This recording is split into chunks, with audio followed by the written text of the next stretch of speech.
بسم اللہ الرحمن الرحیم۔ السلام علیکم ناظرین۔ بسم اللہ الرحمن الرحیم۔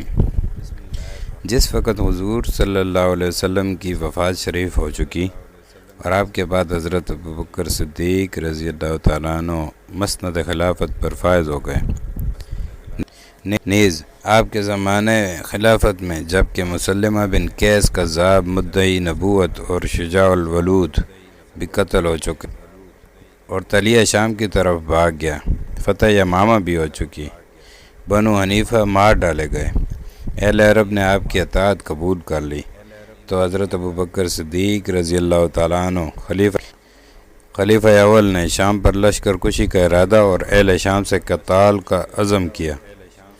چنانچہ ایک روز آپ نے تمام صحابہ رضوان اللہ کو جمع کر کے ان کے سامنے یہ تقریر فرمائی: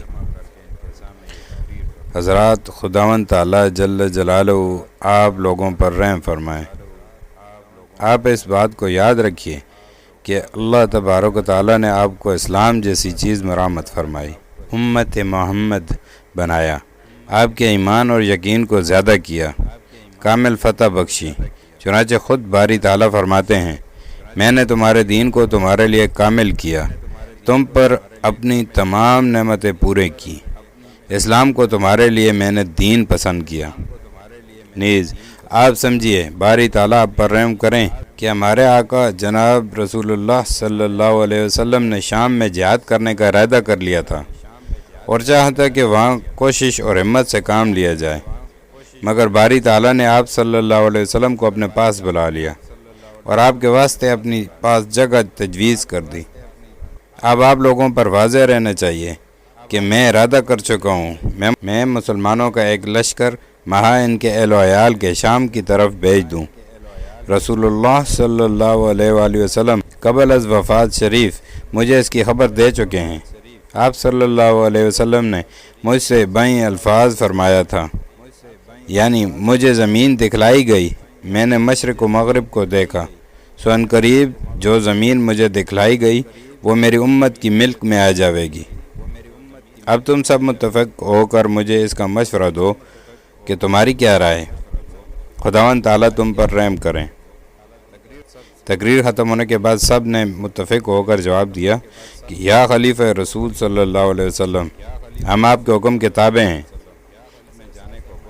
آپ جیسا ارشاد فرمائیں، جہاں اور جس جگہ آپ جانے کو حکم دیں ہم ہر وقت تیار ہیں، کیونکہ اللہ تعالیٰ نے آپ کی اطاعت ہم پر فرض کر دی ہے۔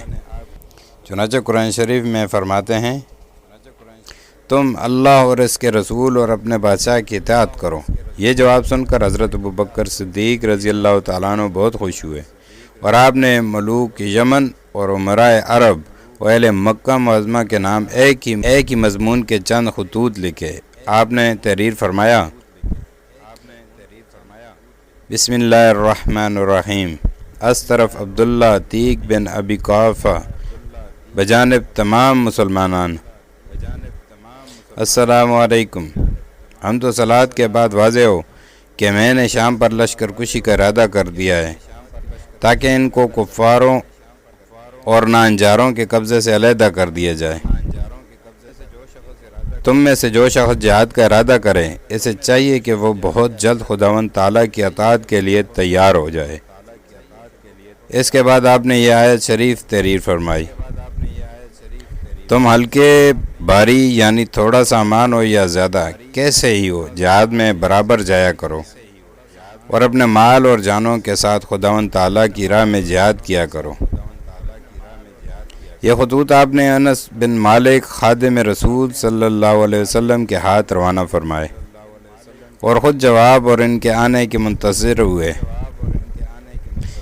جابر بن عبداللہ کہتے ہیں کہ ابھی تھوڑے ہی دن گزرے ہوں گے، انس بن مالک رضی اللہ تعالیٰ عنہ نے آ کر اہل یمن کے آنے کی خوشخبری سنائی اور حضرت ابوبکر صدیق رضی اللہ تعالیٰ عنہ کے سامنے بیان کیا کہ میں نے جس شخص کو آپ کو حکم سنایا اس نے فوراً خدا کی اطاعت اور آپ کے فرمان کو منظور کر لیا۔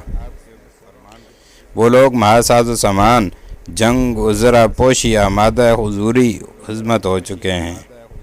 یا خلیفہ رسول صلی اللہ علیہ وسلم، میں ان سے پہلے آپ کی خدمت میں خوشخبری لے کر حاضر ہوا ہوں۔ جنہوں نے آپ کی فرمانبرداری اور غبار آلودگی یعنی جہاد فی سبیل اللہ کے خاطر کے لیے منظور کی، وہ لوگ نہایت دلیر اور اچھے شاہ سوار اور بڑے بہادر اور رؤسائے یمن ہیں۔ اہل و عیال کے روانہ ہو چکے ہیں اور عنقریب پہنچا چاہتے ہیں۔ آپ ان کی ملاقات کے لیے تیار رہیے۔ آپ کو یہ سن کر بہت خوشی ہوئی۔ یہ دن تو اسی طرح گزر گیا۔ دوسرے روز صبح ہی مجاہدین کی آمد کے آثار شروع ہو گئے۔ اہل مدینہ یہ دیکھ کر حضرت ابوبکر صدیق رضی اللہ تعالیٰ عنہ کی خدمت میں حاضر ہوئے اور آپ کو اطلاع دی۔ آپ نے لوگوں کو سوار ہونے کا حکم دیا اور خود ان کے ہمراہ مجاہدین کے استقبال کے واسطے باہر نکلے۔ تھوڑی دیر کے بعد لشکر پر لشکر اور گروہ در گروہ مجاہدین آنے شروع ہوئے۔ ہر ایک قوم اور قبیلہ علم بلند کیے اور جھنڈا ہاتھ میں لیے ایک دوسرے کے آگے اور پیچھے خوش خوش چلا آ رہا تھا۔ جس وقت لشکر قریب ہوا تو قبائل یمن کے قبیلوں میں سے سب سے آگے بہترین زرہ پہنے اور قیمتی تلواریں حمائل کیے یا خود پہنے ہوئے عربی کمانیں لٹکائے ہوئے تھا۔ وہ قبیلہ عمیر تھا۔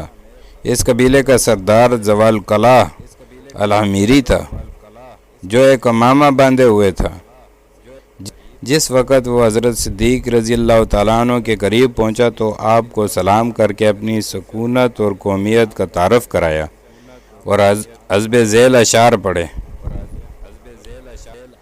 میں قوم حمیر سے ہوں اور جن لوگوں کو آپ میرے ساتھ دیکھتے ہیں وہ جنگ میں سبقت کرنے والے اور حسب نسب کے اعتبار سے اعلیٰ ہیں، شجاعت کے پیشہ کے شیر اور دلیروں کے سردار ہیں، بڑے بڑے مسلح بہادروں کو لڑائی کے وقت تلوار کی گھاٹ اتار دیتے ہیں۔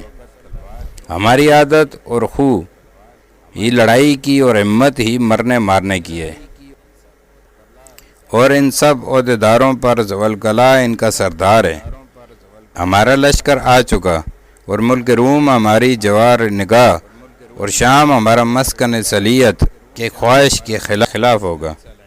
دمشق ہمارا ہے اور وہاں کے رہنے والوں کو ہم ہلاکت کے گڑھے میں پھینک دیں گے۔ حضرت صدیق رضی اللہ تعالیٰ عنہ یہ سن کر تبسم فرمایا اور حضرت علی رضی اللہ تعالیٰ عنہ سے کہا، اے ابو الحسن، کیا تم نے رسول اللہ صلی اللہ علیہ وسلم سے یہ نہیں سنا تھا کہ یعنی جس وقت قبیلہ حمیر مہا اپنے اہل و عیال کے آوے تو مسلمانوں کو ان کی فتح کی خوشخبری سنا دینا کہ مسلمان تمام مشرکین پر فتح پاویں گے۔ حضرت علی رضی اللہ تعالیٰ عنہ نے کہا، آپ نے سچ فرمایا، میں نے بھی حضور صلی اللہ علیہ وآلہ وسلم سے اسی طرح سنا تھا۔